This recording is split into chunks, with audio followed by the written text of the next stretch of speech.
Muito bem, bem-vindo a mais um Full Gas Podcast, hoje para falar sobre a oitava etapa do Campeonato Mundial da MotoGP desse ano, o Grande Prêmio da Alemanha, um Grande Prêmio da Alemanha histórico, Marc Marquez voltando a vencer depois de 581 dias, 21 GPs para a Honda, 83ª vitória da carreira dele e a vitória número 11 vitórias seguidas do Marc Marquez, desde a 125 até hoje, 125 em 2010 até hoje, 2021, 11 vitórias seguidas em Sachsenring, é o Sachsen King, né, como costumam dizer, fazendo, obviamente, trocadilho com o nome da pista. Meu nome é Gabriel Lima, tenho virtualmente ao meu lado, como sempre, Gabriel Carvalho. Gabo, tudo bem? Tudo bem, Gabriel. O homem voltou. O homem voltou, o pai tá on. Marc Marquez, Marc Marquez venceu a corrida, 30 voltas à frente de Miguel Oliveira, segundo colocado, fez a volta mais rápida, tentou, mas não conseguiu chegar no Marc Marquez. E depois temos Fábio Quartararo, líder do campeonato, finalizando aí, conseguindo mais um pódio. Brad Binder em quarto, Pecco Bagnaia quinto, boas corridas do Brad Binder, boas recuperações do Binder e do Bagnaia, vamos falar já já. Jack Miller sexto, Aleix Espargaró sétimo, oitavo Johan Zarco, nono Juan Mir, décimo Pol Espargaró, 11º Alex Rins, 12º Jorge Martin, 13º Takaki Nakagami, 14º Valentino Rossi, 15º, fechando a zona de pontuação, o Luca Marini. No campeonato, Fábio Quartararo lidera com 131 pontos, agora o Johan Zarco tem 109, depois o Jack Miller, o Pecco Bagnaia, o Juan Mir, o Marc Marquez deu um pulo enorme, ele que era o 18º, agora é o 10º no campeonato, então no top 10 com 41 pontos. Gabo, o que dizer dessa vitória de Marc Marquez? A gente falava aqui muitas vezes, né, de que o Marquez ele tinha que marcar essa corrida na Alemanha com um asterisco, porque obviamente uma das pistas boas para ele, mas porque essa pista, né, pelo fato dela ter 10 curvas para a esquerda e 3 só para a direita, para o braço dele, que ele quebrou no ano passado, né, o húmero, durante o Grande Prêmio da Espanha, o húmero direito, seria uma corrida... é um lugar onde ele conseguiria atenuar a desvantagem física que ele ainda tem. Mesmo assim, eu não esperava tudo isso do Marquez. Eu sinceramente esperava que ele fosse lutar por um pódio, por um top 5, mas essa corrida, o ritmo que ele mostrou, as respostas que ele dava para Oliveira,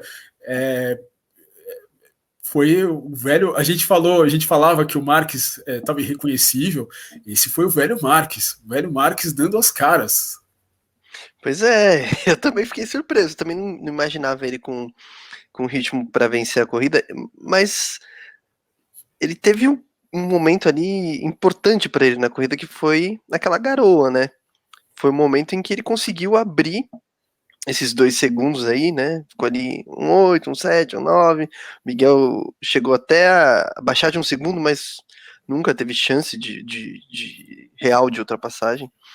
Mas aquele momento ali foi fundamental para o Marquez, que ele conseguiu andar com um pouco mais de tranquilidade, né? Nunca é tranquilo, né, evidentemente, mas ele conseguiu ter uma margem ali. Uma margem para lidar, tanto que era nos 2 últimos setores, né? O Miguel Oliveira conseguia tirar bastante, mas Marquez respondia nos 2 primeiros, então ficava essa troca que talvez fosse um pouco mais complicada se o Miguel estivesse perto dele, porque a gente sabe que não é a mesma coisa andar sozinho e andar, né, com alguém ali na tua cola te pressionando, te fazendo mudar o traçado, né, não andar do jeito que você gostaria de andar. E, bom, o Marquez chegou cansado ainda no final, né, logo depois ali do fim da corrida ali no parque fechado, você vê ele mexendo no ombro, né, ele sentiu, ele conseguiu driblar essa adversidade para vencer. Mas não foi fácil, não, mas voltou. Agora, o que vai acontecer daqui pra frente, a gente não sabe, né, já é outra história, né, nas outras pistas, pode ser que seja um pouquinho mais complicado.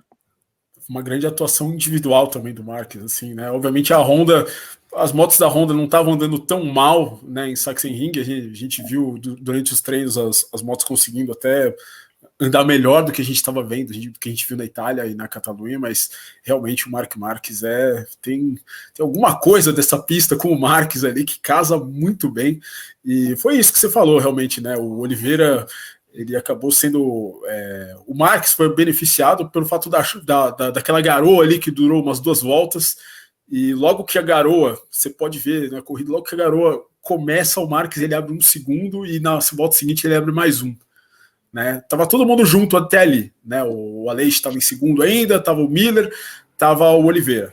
E aí, na hora que começa a cair, o Aleix fica um pouco para trás, é o momento que o Miller e o Oliveira passam o Aleix, mas o Miller não tem o mesmo ritmo do Marques, e até o Oliveira conseguir passar o Marques já tinha aberto 2 segundos, o Oliveira ainda tentou, chegou a 0,8 numa volta, mas aí 2 voltas para o final ele falou, quer saber, vou ficar aqui com o meu segundo lugar, né? O Marques realmente não ia errar, o Oliveira não errou, o Marques não errou, eles estavam com um ritmo parecido, o Oliveira estava um pouquinho melhor, mas foi decisivo esse momento aí, que começou a dar uma pingadinha, e o Marques falou, é o meu dia, ele mesmo disse isso, falou, é o meu dia, agora eu vou.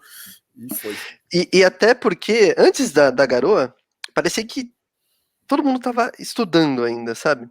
O Marques assumiu a ponta, mas o Aleix, por exemplo, estava perto dele, estava andando junto. E os outros vinham na cola. Tava todo mundo andando junto. Parecia que, vamos ver o que vai sair daqui, como é que, por exemplo, o Marques conseguiu assumir liderança logo no começo, mas vamos ver como é que ele vai aguentar essa corrida. Ninguém sabia, né? Então, mas aí veio a chuva. A chuva foi a hora que ele arriscou mais do que os outros, né? Ele pode também, né, nesse momento. Talvez Exatamente. Se ele estivesse lutando pelo campeonato, a postura fosse outra, enfim. Mas o Oliveira também pode, né? Ele tá lutando pelo campeonato, mas ele ainda tá longe, né? Ele tá ainda mais de 50 pontos do Quartararo, né? Ele tá 131, ele tá 74, né? Exatamente aí, 25 aí, mais 31, ele tá a 56 pontos, né? Se minha matemática está correta. Sou um cara de humanos, é difícil confiar em mim. Eu confio em você. Mas o Miguel Oliveira, ele também não tá muito... mas ele tentou até 2 voltas. Não, ele tentou. A hora que ele viu, ele falou, vamos fazer 3 pódios seguidos, vamos, né, continuar essa sequência boa. Né? Vamos continuar essa sequência boa. O Marques aceita, o Marques é realmente um deus aqui em Sachsenring, vamos seguir. Mas assim, uma coisa que o Marques fez e que o Oliveira poderia ter feito melhor é realmente a largada, né? A largada do Marques, quando ele está encardido, é realmente insuperável. Ele foi muito agressivo ali, conseguiu. Ele em cima do Quartararo, né? Ele encontrou um espacinho ali em cima do Quartararo na primeira curva, que levou ele ali de quarto para segundo, e ali só tinha a trilha do Alex Espargaró na frente, e aí ele conseguiu passar ainda mesmo na primeira volta, liderou todas as voltas o Marc Marques nessa corrida, fez um início muito, muito agressivo. Eu sinceramente achei que na segunda parte ele fosse ficar, né, mas... Eu tinha esse temor, assim, também, mas não aconteceu. Por exemplo, se fosse uma outra pista, ele poderia ter largado bem, enfim, assumido a liderança, mas acho que em outra pista ele ainda sofreria um pouco mais. Uma outra pista que não fosse como é Sachsenring. O Marques, ele falou coisas muito interessantes esse final de semana, que eu queria até trazer para... O Marques falou na sexta-feira que o osso dele já está bem calcificado, e que, enfim, depois das 3 operações... O osso calcificou, mas ele ficou meio desalinhado, o osso do braço direito. E assim, o que ele perguntou para os médicos é em quanto tempo, porque assim, o osso ele vai ficar desse jeito, não tem o que fazer, mas assim, a musculatura ela vai ter que reagrupar em volta do braço, e o Marques, ele sempre disse que ele não consegue ter ainda o mesmo... ele não consegue fazer a mesma forma, o mesmo shape na moto que ele fazia antes, por conta disso. Né? E os médicos disseram para ele, foram diretos com ele, falaram, em 1 ano provavelmente você vai conseguir, isso vai retomar, né? Você vai voltar àquilo que você era antes. Eu achei muito interessante isso do Marques, ele não tinha sido tão claro quanto a isso, e agora, depois da vitória, assim, acho que o Marques sempre foi um piloto muito de PR, né? Ele foi um cara sempre bastante midiático, tal, mas um cara sempre que controlou bastante as emoções, assim. E eu acho que tanta força quanto ele fez para ganhar a corrida, eu acho que ele fez para não chorar em todas as entrevistas. Impressionante. O Marques, se você for ver todas as entrevistas, assim, tem algum momento que ele tenta segurar o choro. né? Eu acho que na coletiva, principalmente depois da corrida, a primeira resposta dele, ele já não consegue mais falar, quando ele termina de falar, o olho dele completamente marejado. O Marc Marquez realmente, se ele, como piloto de outro planeta, mostrou aí fora da pista que é um humano. E também ele citou uma coisa muito interessante, uma conversa que ele teve com o Michael Durham depois da corrida da Itália. O Michael Durham esteve em Mugello, né? E ele falou: durante o final de semana eu queria falar com você, queria um telefonema com você. E eles ligaram, se falaram depois da corrida. O Marques, segundo o Marques, foi meia hora, e o Michael Durham falou de todos os problemas que ele teve, né? Entre 92 e 93, foi quando ele quebrou a perna em Assen, em 92, perdeu o título para o Wayne Rainey. Em 93 ele passou a temporada inteira meio baleado, né? O Michael Durham venceu uma corrida apenas em 93, né? Ele venceu o Grande Prêmio, na época, no Grande Prêmio de San Marino, disputado em Mugello, né? Já que o Grande Prêmio da Itália era em Misano, e era o contrário, né, do que é hoje. Mas ele passou uma temporada muito complicada, né, naquele ano, por conta exatamente de ainda estar com o efeito da lesão, que é uma coisa que o Marques está passando agora. E o Marques disse no telefone que ele realmente ouviu tudo que ele passou, como se fosse ele mesmo, né? Ele passou exatamente o que ele está passando, exatamente como o Michael Durham passou, que eu achei bastante interessante aí, coisas que o Marques disse. Mas agora, Gabo, a gente tem pistas aí que muito provavelmente não vão favorecer o Marques, como Sachsenring favoreceu. A gente já tem Assen, né, já na próxima semana, que é uma pista que são várias sequências de mudanças de direção, onde o Marques ainda, pelo que a gente viu em Mugello, pelo que a gente viu na Catalunha, ele não está tão bem ainda. Vai sofrer um pouco ainda, mas já vem uma pausa também, né? A gente vai ter férias e tal. É mais um período para ele acelerar um processo de recuperação para voltar a ser o que ele era, né? Mas é interessante ver, né, essa questão que você falou dele indo às lágrimas e tal, e a gente começa a pensar o quanto ele sofreu nesse processo todo, né? Ele, como ser humano, né? Muitas dúvidas devem ter vindo à cabeça dele. Será que eu vou conseguir voltar a correr? Como eu vou voltar a correr, né? Antes, né? Vou conseguir voltar, mas como vai ser esse retorno? Eu vou conseguir andar bem? Eu vou conseguir aguentar a corrida? Como é que vai ficar meu braço? Então ele passou por momentos com certeza, né? Ele passou por momentos de incertezas e de medo, né? Porque não dá pra dizer que ele não teve medo. Ele teve medo de não ser mais ele mesmo. E de não fazer o que ele gosta tanto de fazer, né? Que é ganhar a corrida, né? Não é só correr, é ganhar a corrida. Exatamente. Ele gosta de ganhar, ele gosta de passar por cima. E ganhou de novo. Daqui a pouco ele tá passando por cima. Se o pessoal bobear, o Max vai voltar. Para esse ano, né? Acho que ainda é meio difícil e tal, discutir mas o campeonato. ano que vem. Discutir o campeonato eu acho que é complicado pro Marc Marques, mas realmente é outra vida, né? Quando a gente fala de novembro de 2019, né? É outro mundo, né? Por tudo Talvez que o mundo inteiro passou. Aragon talvez seja uma corrida. A Austrália, não sei se a gente vai ter a prova, mas Aragon talvez seja uma outra pista aí que o Marques. É uma pista que tem mais curvas para a direita do que a gente tem em Sachsenring, mas o Marques já vai estar mais adaptado, né? Já vai estar mais quente, né? Depois de tudo isso. E, enfim, talvez seja uma pista também que favoreça ele.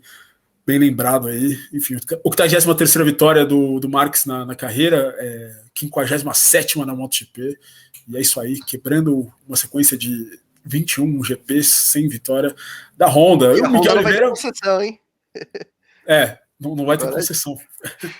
E ele falou que ia ser uma humilhação isso. Né? E ele mesmo falou, não, a Honda não vai precisar de concessões. Pelo amor de Deus, né? E aí ele foi lá e falou...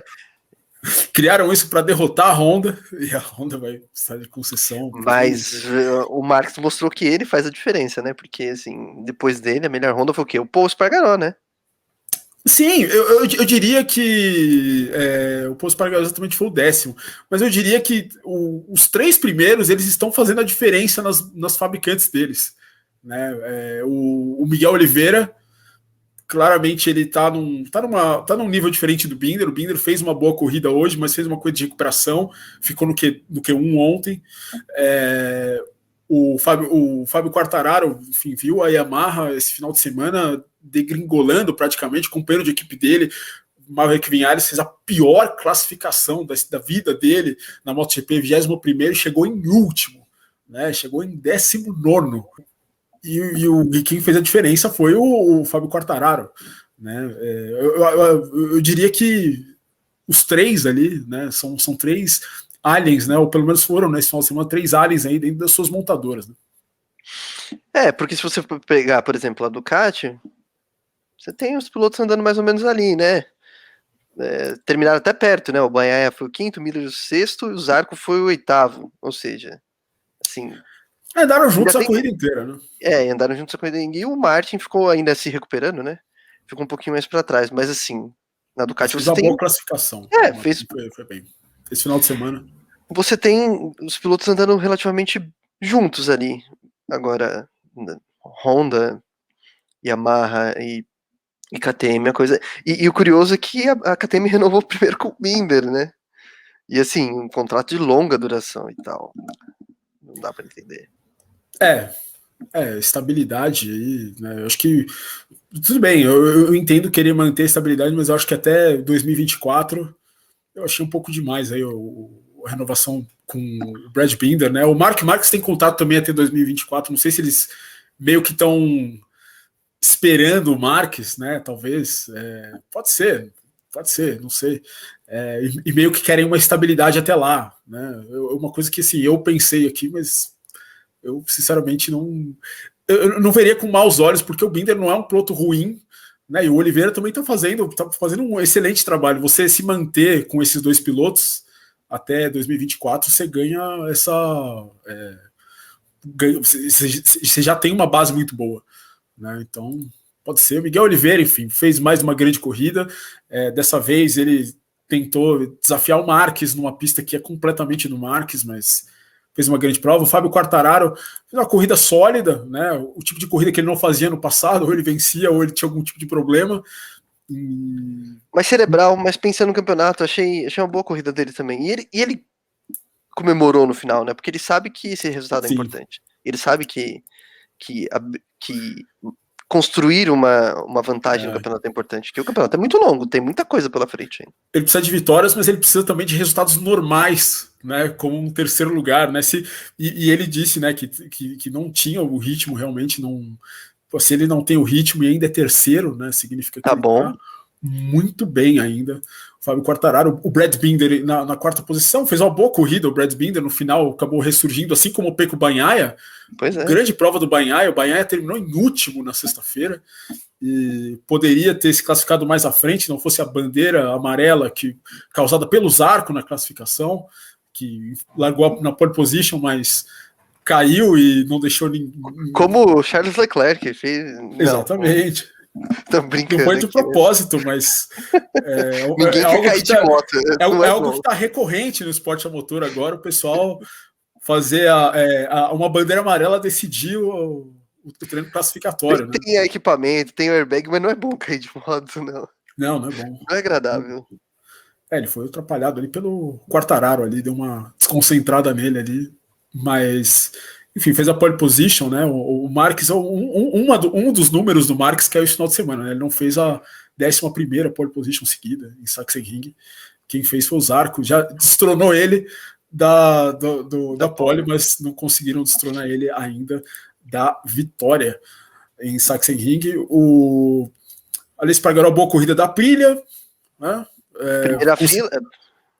Pela primeira vez na era 4 tempos, né? Pela primeira vez a Aprilia larga na primeira fila desde o Grande Prêmio da Austrália de 2000. Jeremy McWilliams fez a pole position. Hein? Bastante tempo.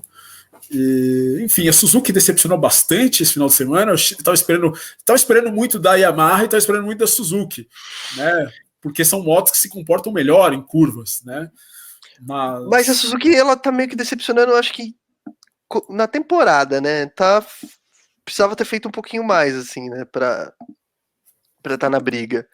Acho que tá faltando um pouquinho. O Mir me parece insatisfeito toda vez que eu vejo o Mir falar. Ele me parece insatisfeito. Com, né, reclamando da moto, falando que a moto melhorou, mas muito pouco, e os outros melhoraram mais do que a Suzuki. E a Suzuki tem falta velocidade para eles também, então tem que melhorar muito mais os outros aspectos. Então a Suzuki tem me decepcionado um pouco. Realmente, eles precisam. Não sei se talvez seja a falta do David Brivio aí, talvez a gestão interna. Pode ser. Não, assim, realmente, você perde um cara como o Brivio, né? Um cara vitorioso, um cara que reuniu esse time da Suzuki.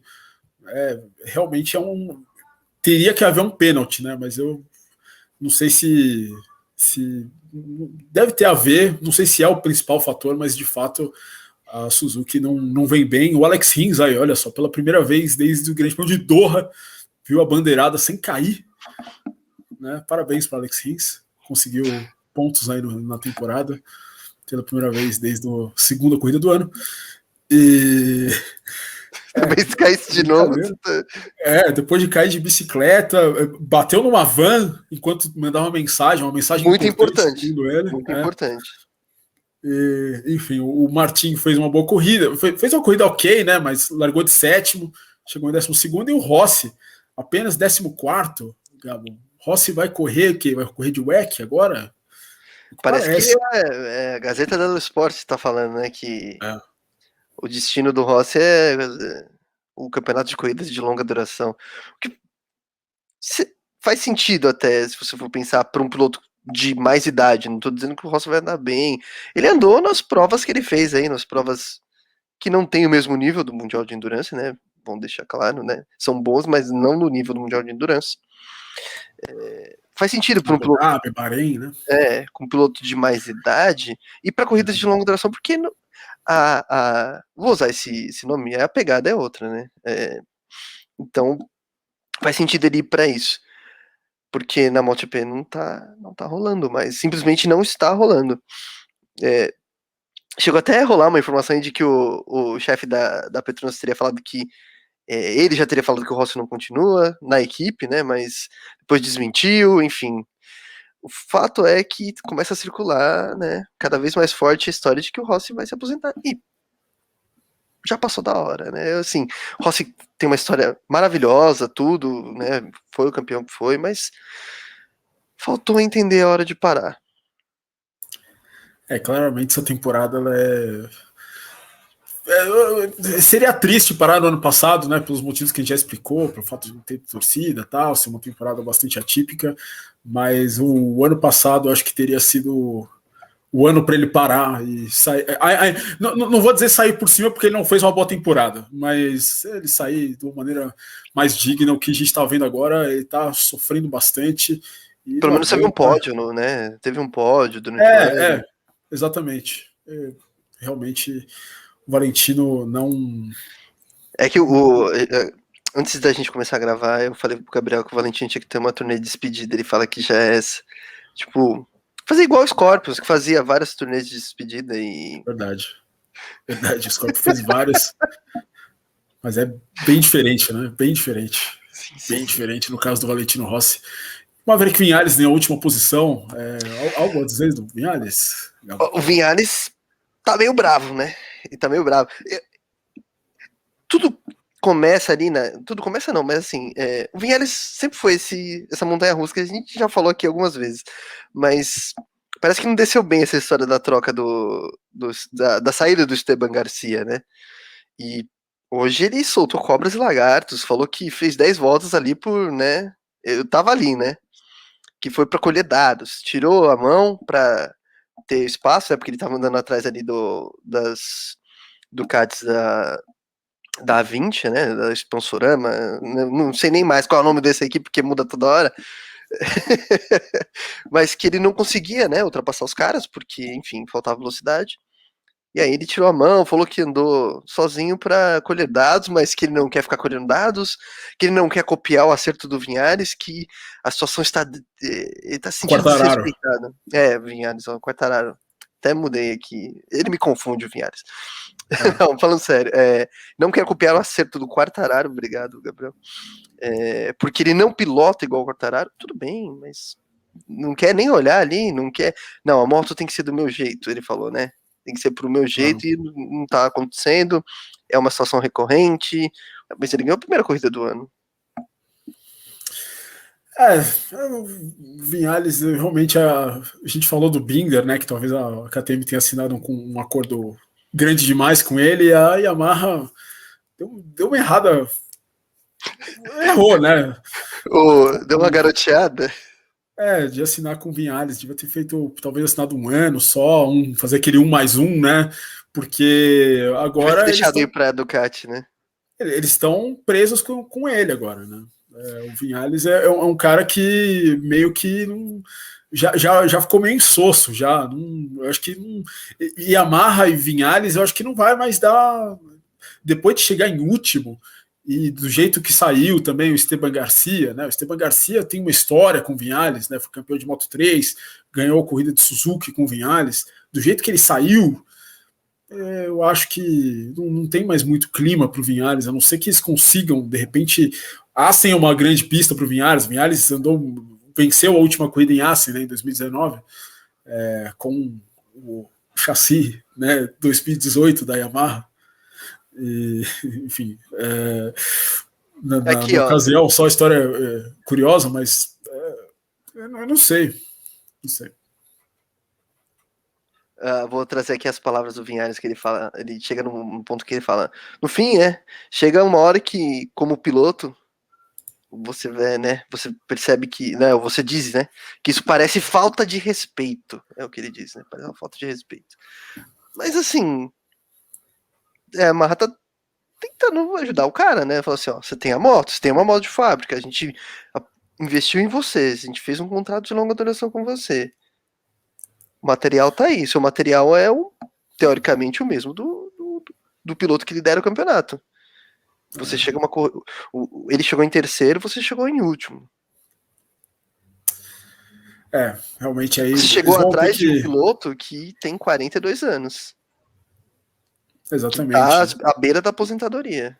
De pilotos aí, né, também abaixo da crítica, né, como Iker Lecuona, né, tudo bem, estão andando de Ducati, mas, estão andando com a Ducati de 2 anos de idade, Luca Marini, né, Bastianini, né, o próprio Rossi chegou atrás do Nakagami, que resolveu fazer a corrida de pneu traseiro macio, né, o único do grid, também não foi uma grande performance, mas enfim, essa foi a corrida da MotoGP, eu acho que é isso, né, acho que não temos mais o que comentar sobre essa prova.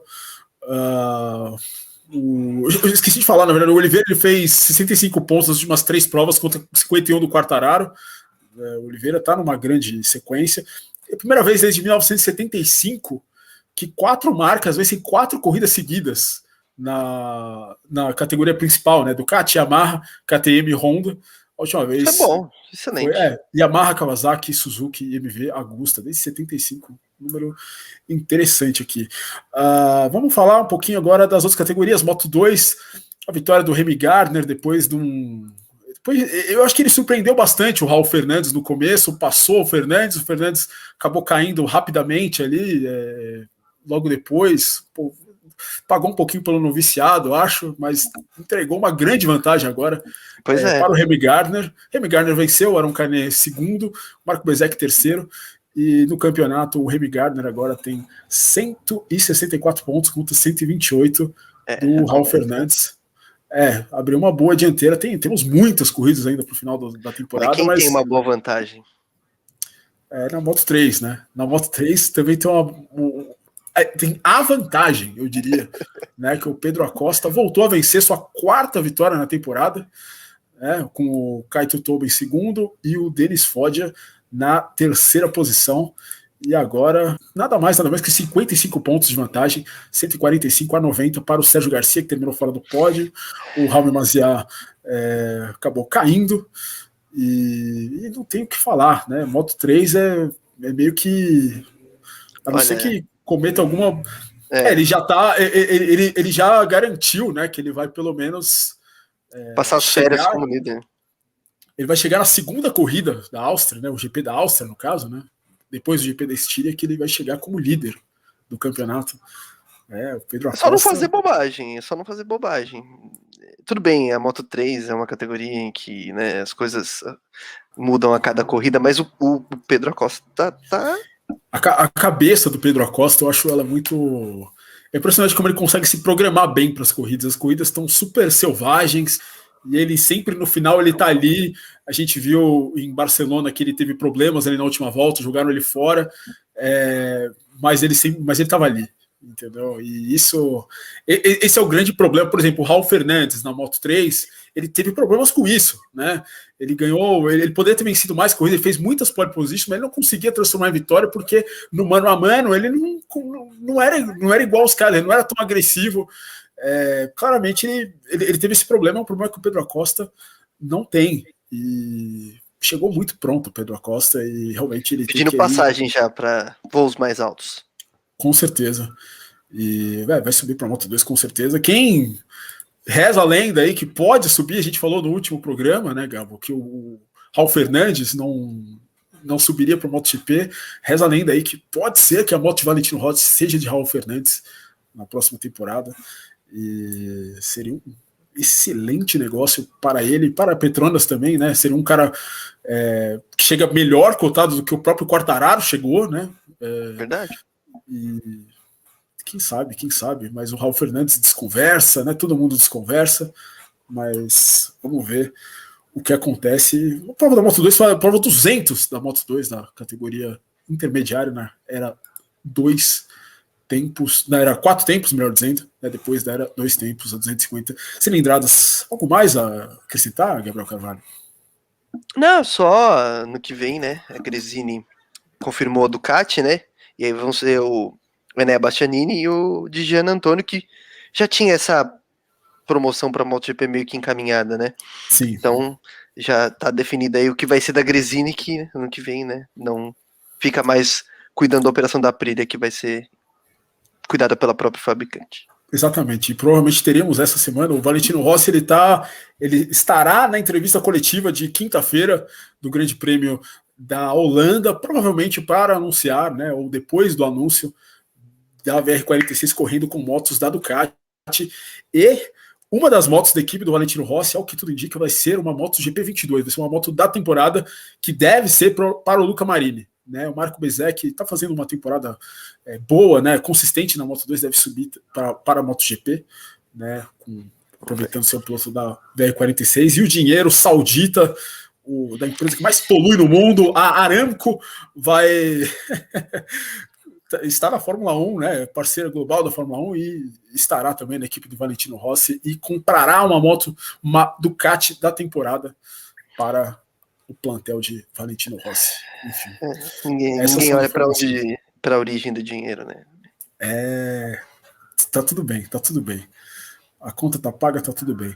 Bom, esse foi o Full Gas Podcast do Grande Prêmio da Alemanha. Muito obrigado se você chegou até aqui. Nossas redes sociais estão na descrição. Se você curtiu, curta o vídeo, se inscreva no canal aí, considere se inscrever. Enfim, não estou obrigando ninguém, se inscreve se você quiser. Mas enfim, você nos faria muito felizes. E a gente volta na próxima semana com o podcast do Grande Prêmio da Holanda, a última corrida dessa primeira metade de campeonato, o campeonato aí pegando fogo, e o Mark Marques chegando aí nessa equação aí finalmente para fazer, enfim, para brilhantar mais essa grande temporada. É isso aí, um abraço.